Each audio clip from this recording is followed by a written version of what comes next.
In most instances, Israel alleges that the hospitals were being improperly used for military purposes by Palestinian armed groups. I've in fact just received a letter from the Israeli ambassador asserting that Kamal Adwan hospital was militarized by Hamas and that Israeli forces took extraordinary measures to protect civilian life while acting on credible intelligence. Yet, Israel has not provided sufficient information to substantiate many of these claims, which are often vague and broad.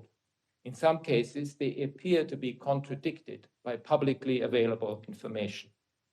If these allegations were verified, this would raise serious concerns that Palestinian armed groups were using the presence of civilians intentionally to shield themselves from attack, which would also amount to a war crime. This is why I'm calling for independent, thorough, and transparent investigations into all Israeli attacks on hospitals, healthcare infrastructure, and medical personnel, as well as the alleged misuse of such facilities. Many of these wounded people have died while awaiting treatment because of lack of access to healthcare. All this is occurring against the backdrop exploiting their sanctity to shield its murderous aims and wage war against civilians. Despite repeated calls by Israel to cease the unlawful military use of the hospital since the start of the operation in October, these warnings were again ignored and disregarded. This week's precise operation by the IDF revealed the extent of Hamas's abuse of the facility.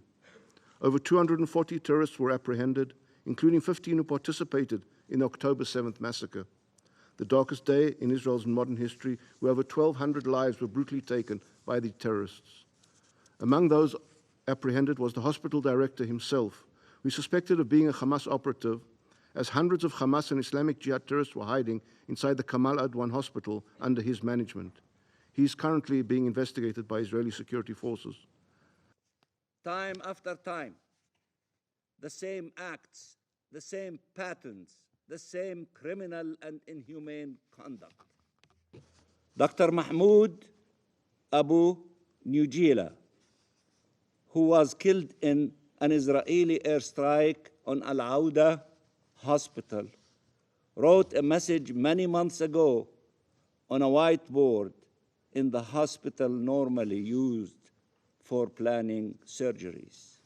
And I quote him, whoever stays until the end will tell the story.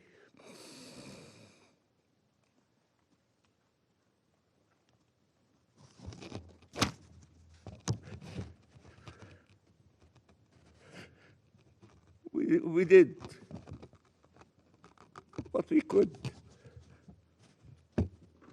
Remember us.